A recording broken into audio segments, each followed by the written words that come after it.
ورجعنا لكم بقى النهارده يا جماعه في فيديو من الوصفات اللي تقرا عليها كده بقى ايه جوع ما بعد منتصف الليل. انا مثلا اول امبارح كنت جعان مش عارف اعمل ايه، قلت عندك ايه دي هبداوي جوه، دخلت دعبست شويه لقيت عندي مكرونه ولقيت جبنه تشيدر ولقيت ما لقيتش حاجه تاني اصلا، فقلت اما اعمل بيهم ماكن تشيز يلا يا عم الحاج، يلا يا عم الحاج، احنا ناقصين لمخه في الكلام. ماكن تشيز بقد ايه يا ابني؟ بحوالي بتاع 10 جنيه 15 جنيه، فروق على نفسك بعد منتصف الليل كده لو انت مكسل زي حالاتي. بس ما عنديش الكلام ده انا اقوله، ويلا بقى نشوف احنا هنعمل ايه. تمام، معانا بقى في الوصفه دي اول حاجه طبعا مكرونه نص سلقه كده، نحطها في البوله بتاعتنا، نحط شويه كده على القد في البوله بتاعتنا. انت عايز تاكل معايا؟ طبعا. جه على بخساره انت. مش بصور. اعتقد كده كفايه عشان لو باظت مننا. الحمد لله، بداية مشرقة بالتفاؤل. ننزل بقى عليها ايه بشويه ميه مغليه بس مش كتير، احنا كده كده عاملين نص سلقه. نديها تهليبه بقى كده، انا عمال انط ولا حاجه في كل حته. انا عملت ايه؟ انت زعلت يا اسطى؟ ارجع زي ما كنت. انا عملت ايه؟ انا عملت ايه؟ بعد ما حطينا بقى الميه بتاعتنا في المكرونه وكل حاجه تمام، نحطه في الميكروويف كده لمده دقيقه ونص لحد ما يستوي معانا. سمعت هو في صوت طرقعه؟ انت بتغلي ولا الطبق بيطق جوه ولا ايه اللي بيحصل؟ هو ايه اللي بيحصل؟ هينفجر يا ابو عم.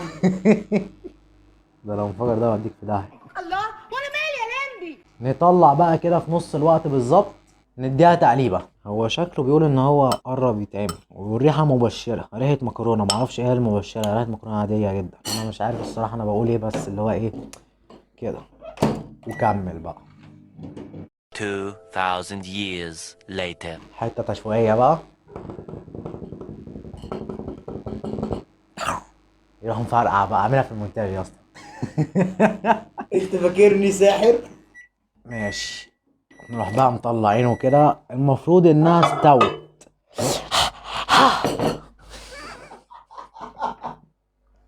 والله غبي والله، بمسك الطبق من الحته اللي فيها المكرونه عشان ارسع نفسي. تدوق انت ولا ادوق انا؟ لا دول انت. خلصانه، امسك. المكرونة يا اسطى عادية. استوت. اه. هو انا بسالك على طعمها، ده انت غبي. فين التشيدر؟ واحنا نسينا نشتريها يا اسطى؟ أنا مش لاقيها فعلا، ممكن تكون هناك. مفيش حاجة هناك. انا مش لاقيها. انت يا معلم نسيت تجيب الشيدر. فاصل ونعود. عدنا. طب يا جماعه انا اسف في العطل الفني، بس احنا كنا نسينا اصلا نشتري الجبنه التشيدر، نزلت اشتريتها حالا. ننزل بقى على الوش كده يا جماعه بشويه شيدر حلوين كده، وايه دلع نفسك كده، ايه شويه حلوين. زود حته كمان، اعتقد كده هتبقى حلوه، ولا زود حته كمان. احنا بنعيش كام مره في اليوم؟ حلو قوي على كده.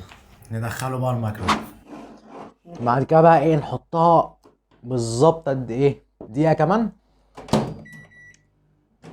ويا جماعه بعد 20 ثانيه في الميكرويف اكتشفنا حاجه مهمه جدا جدا جدا جدا، نسينا نزود جبنه موتزاريلا. فاحنا نزود الجبنه كده، نحط شويه كده ايه صغيرين على الوش كده، حلوه قوي. نحط دي هنا اهو، ونروح مدخلينه بقى نكمل تاني. نفتح بقى كده نشوف عمل ايه. الله الله، ريحته حلوه. مش هبداوي اللي عامله. ايوه كده. يخرب بيتها هبداوي سنين هبداوي.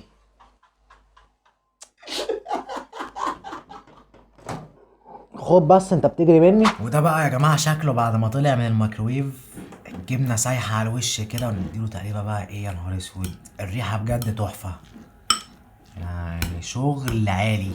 ندوق بقى. انت عارف يا برو ان انت نسيت حاجة؟ ايه؟ كنت نسيتها قبل كده برضو في الفيديو اللي فات. لا فكرنا، عشان احنا كده نسينا حاجات كتير قوي في الفيديوهات اللي فاتت. انت نسيت تحط ملح وفلفل.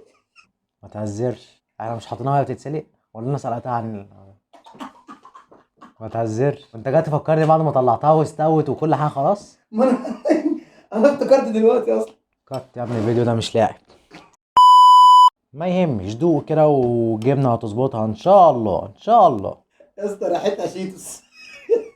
ما جبنه تشيدر، طب تصدق حلوه يا اسطى. بس جبنه تشيدر ظابطه الملح سيكا. حصل. طب ايه يا ابو عم، مش هاكل معاك ولا ايه؟ يا اسطى نعم. هو انا المفروض ان انا عمال اكل واكل سكريات ونشويات غير الاكل اللي باكله 10 مرات في اليوم بقى بعد التصوير. ده غيبوبة السكر كده. لا سيبك من السكر دلوقتي، المفروض انزل الجيم. طب يعني هاكله برضه، ما تبص مش هدولك كله لوحدك، اوعى على هش. يا اسطى عشان ما تتخنش. انا تخين كده كده مش مهم. حته بص تاني وهجرك معلقه كمان. انت هزلني يا ابو عمو عشان الله. والله صلاتهم عليك يعملوا لك ديسلايك. ايوه كده.